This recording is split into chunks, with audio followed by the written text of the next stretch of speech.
Ja, als erstes soll hier der Kieferstamm gesägt werden. Den hatte ich jetzt hier noch auf dem Sägewerk liegen. Und dann gehe ich da dran, halt die Fichtenstämme zu sägen, die ich das letzte Mal gezeigt habe, geholt habe, um Dachlatten zu sägen.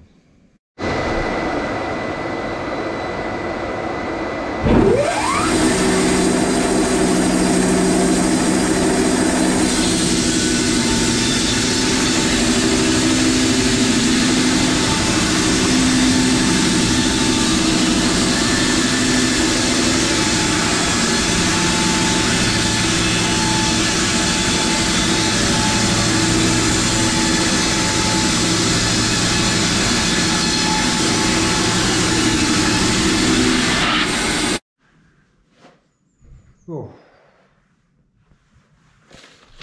Schnittabelle jetzt nochmal korrigiert. 1 Millimeter dazugegeben, so dass wir jetzt hier 20 Millimeter Bretter, Kiefernbretter schneiden, die jetzt nicht besäumt sind.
So, jetzt haben wir den ersten Stamm für die Dachlatten. Muss jetzt noch ausgerichtet werden. Dann ein bisschen nach vorne geschoben werden mit einem Wendereisen. Und ja, dann kann es losgehen, Dachlatten schneiden. Und beziehungsweise sieht man ja dann den Baum, wie er von innen aussieht. Ob jetzt Braunstellen ja, sich in Grenzen halten oder der ganze Stamm dann halt nichts ist. Das wird sich dann rausstellen. So. Man sieht, es wird kälter. Das Wetter schlägt ständig um. Eben war wieder ganz schlimm Sturm, wieder mit Schnee und dann kommt wieder die Sonne raus. Also typisches Winterwetter, sage ich schon, Aprilwetter. Meine Laune ist auch nicht so gut heute. Das liegt wahrscheinlich auch an diesem Wechselwetter,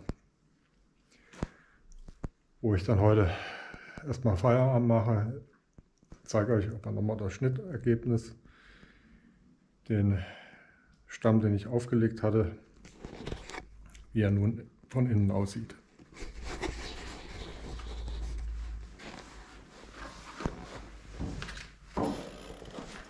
So, das ist jetzt keine Fäule, die jetzt erst nachträglich reingegangen ist, sondern das war schon von dem Baum selbst, noch zu Lebzeiten sozusagen, wo er hier mit Astwuchs zu tun hatte. Die Äste, ja, wurden abgeschnitten, anscheinend sind eingewachsen. Und dieses ganze eingewachsene Astwerk, das dann ist halt ein Waldrandbereich gewesen, hat dann dazu geführt, dass er halt hier mächtig schon gelitten hat. Wenn man so weiter runter guckt, ist es noch gut. Also die Bläue, das kommt von nachher, also jetzt durch diese Borkenkäfer-Geschichte. Ja.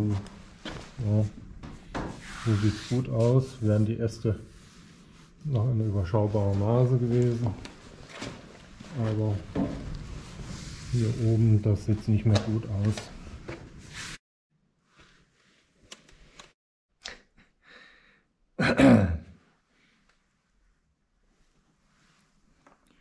Ja, hier haben wir die Käferlarven. Ich hatte mal so ein ganzes Schälchen hier bei mir auf dem Hof gesammelt und auf dem Hof stehen gelassen. Bin nur noch mal kurz auf Toilette gegangen, danach, da war alles weggefressen. Also die Vögel hatten da sofort zugeschlagen.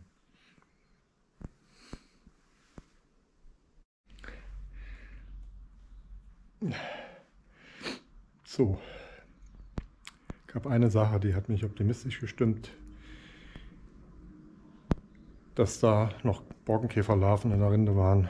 Das ist ein Zeichen dafür, dass das Holz ja, nicht ganz so ausgetrocknet ist.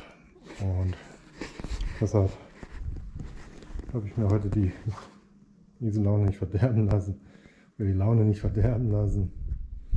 Und habe jetzt doch nochmal Dachladen geschnitten. Jetzt habe ich die Dachlatten hier aufgeschichtet, Pölzchen gesetzt, wie man so schön sagt. Die sind jetzt unterschiedliche Qualitäten dabei. Mein Schwager. Läuft immer mit Radio darum. Was wollte ich sagen? Ach so, genau, 20 Stück aus den einen Stamm. Dachlatten, unterschiedliche Qualitäten. Ist auch Ausschuss dabei.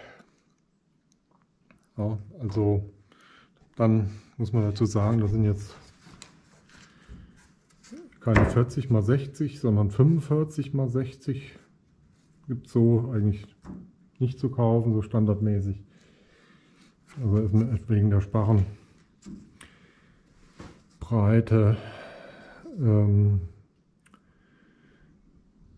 das heißt Sparrenbreite, halt der Sparrenabstand, besser gesagt, der ist halt bei den alten Dächern etwas größer. Deshalb habe ich mich jetzt hier entschieden, weil ich halt flexibel bin, da 45er Dachlatten zu sägen. Und ja, wenn man dann halt mal auch drüber herlaufen will, dass man da nicht gleich durchbricht. Ja. Gut.